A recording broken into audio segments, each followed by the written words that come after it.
دی کتاب ہے اس سے نکلنا تھا فیہ نبأ ما قبلکم اس وچ او بھی ہے جو کچھ پہلے ہو چکیا وخبر ما بعدکم او کچھ بھی ہے جو کچھ بعد وچ ہونا وحکم ما بینکم او کچھ بھی ہے جو تہاڈے درمیان ہونا والفصل لیس بالحزل اس دی کوئی بھی گل گڑ مڑ نہیں ہے. آگے فرمایا آگے کی فرمایا اگے اے سارے علماء واسطے بھی ہے اے ساریاں او ساڈے واسطے بھی بڑیاں وعیدان سانو بھی لگاماں پائیاں جانیاں قیامت والے دن کہ اے حق نہیں سر بیان کر دے قوم تک ہے کہ اسی سنن واسطے تیار ساں مولوی صاحب کو جناب جمعے تو گھنٹہ پہلے چلے جاندے ساں لیکن 70 سال 60 سال نماز روزہ وضو تو استنجے تو باہر بھی نہیں آئے اے بھی دین ہے لیکن اس تو اگے بھی دین ہے. اے آ کے دسن گے اما سعدیہ حلیمہ لے آئیاں حضور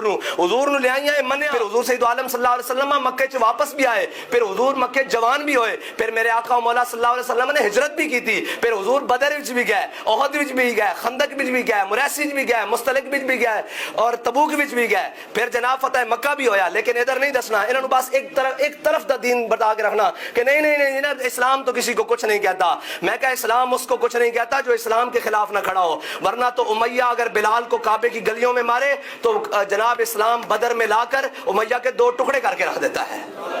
آگے میرے آقا و مولا صلی اللہ علیہ وسلم نے فرمایا میرے آقا و مولا صلی اللہ علیہ وسلم وہ حدیث سے تواتر جو میں آپ کو سنا رہا ہوں میرے آقا و مولا صلی اللہ علیہ وسلم نے فرمایا من ترکہ من جبار قسمہ اللہ فرمایا جس نے قرآن کو چھوڑا کسی ظالم کے ظلم کی وجہ سے کسی جابر کے جبر کی وجہ سے اللہ اس کو ذلیل کر کے رکھ دے گا. اور آگے کیا فرمایا وَمَنِ ابْتَغَى الْهُدَى فِي غَيْرِهِ أَضَلَّهُ اللَّهُ جو قرآن کے علاوہ کہیں ہدایت تلاش کرنے جائے گا کہیں سیدھا رستہ تلاش کرنے جائے گا کہیں فلاح کرنے جائے گا اللہ اس کو ذلیل کر کے گمراہ کر کے رکھ دے گا. اور فرمایا وَهُوَ حَبْلُ اللَّهِ الْمَتِينُ یہ اللہ کی سب سے مضبوط رسی ہے وَهُوَ ذِكْرُ الْحَكِيمُ یہ سب سے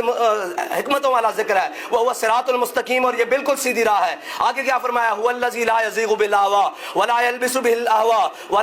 وَلَا يَشْبَعُ مِنْهُ الْعُلَمَاءُ وَلَا يَخْلُقُ فِي كَثْرَةِ الرَّدِّ فرمایا اس کا پڑھنے والا کبھی بھی اس کی دوبارہ پڑھنے سے اس کا دل نہیں بھرے گا اور اس کے عجائب اور اس کے جناب پڑھنے والا اور اس کی حکمتوں سے کبھی بھی علماء کے دل نہیں بھریں گے. آگے کیا فرمایا میرے آقا و مولا صلی اللہ علیہ وسلم نے فرمایا من قال به صدقہ جس نے قرآن میں سے کلام کیا اس نے سچ کہا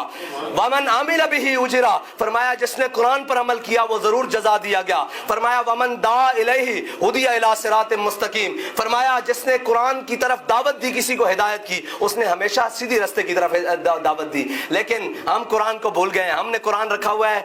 روح نکالنے کے لیے ہم نے قرآن سورہ رحمان رکھی ہوئی ہے صبح دکان میں برکت کے پڑھنے کے لیے ہم نے جناب یاسین رکھی ہوئی ہے جناب اور ختم آخری صورتیں چند مظلوم آیتیں جن کو ہم دورا کر جناب صرف ختم شریف کے لیے بھائی ہم قائل ہیں سب کے اصالِ ثواب کے بھی قائل ہیں لیکن قرآن